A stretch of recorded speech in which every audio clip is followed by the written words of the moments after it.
राधे राधे। राधा रानी की कृपा आप सब पर बनी रहे। ओम नमो भगवते वासुदेवाय नमः। आज हम कार्तिक मास का 10वां अध्याय सुनेंगे। तो चलिए हम अपना अध्याय शुरू करते हैं। इतनी कथा सुनने के पश्चात महाराज पृथु ने देव ऋषि जी से विनती करी कि हे महामुने, आपने कार्तिक मास में विष्णु भगवान की पूजा का महत्व सुनाया। इस मास में यदि अन्य किसी देवता का पूजन या व्रत होता है तो वह भी कहिए। तब नारद जी बोले, हे राजन, अश्विन शुक्ला पूर्णिमा को ब्रह्मा जी का व्रत, कार्तिक कृष्णा चतुर्थी को गणेश जी तथा अष्टमी व अमावस्या को लक्ष्मी जी का व्रत किया जाता है। जो कुंवारी कन्याएं कार्तिक मास में चतुर्थी को गणेश जी का करक चतुर्थी व्रत करती हैं उन्हें सुयोग्य वर मिलता है। यदि विवाहित स्त्री इस व्रत को करे तो उसका सुहाग अटल रहता है। प्रातःकाल स्नान आदि से निवृत्त हो चंदन आदि से श्री गणेश जी का पूजन करे। फिर सायंकाल गणेश जी का पूजन करके चंद्रमा का उदय होने पर उसको अर्घ्य देवे। तत्पश्चात उत्सव मनाते हुए भोजन करे।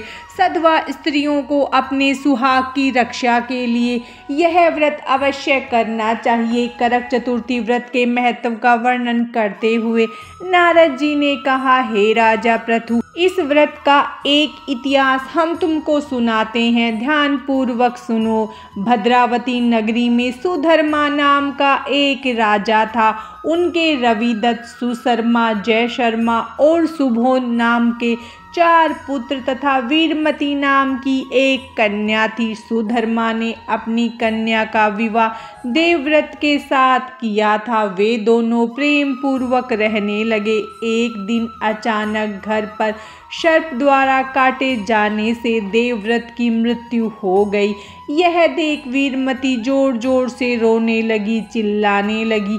आवाज़ सुनकर उसके माता पिता, चारों भाई तथा पुरवासी भी वहां आ गए और देवव्रत को मरा हुआ देखकर समस्त नगर दुख के सागर में डूब गया। उसी समय दुखों को दूर करने वाले महर्षि पुत्सल्य मुनि अचानक वहां पहुँचे। राजा ने हाथ जोड़कर विनय पूर्वक उनसे पूछा, हे महात्मन, किस पाप के कारण मेरी यह कन्या विधवा हुई है? पुत्सल्य मुनि ने बताया कि कार्तिक मास के कृष्ण पक्ष की गणेश चतुर्थी का व्रत न करने के कारण ही यह कन्या वैधव्य को प्राप्त हुई है। फिर पुत्सल्य जी ने कहा, एक समय दैत्यों के नाश का उपाय खोजने के लिए भगवान ब्रह्मा, भगवान विष्णु, भगवान महेश तथा इंद्र आदि सब देवता एकत्रित हुए। उस समय ब्रह्मा जी ने कहा कि गणेश चतुर्थी का व्रत संपूर्ण विपत्तियों का विनाश करने वाला है।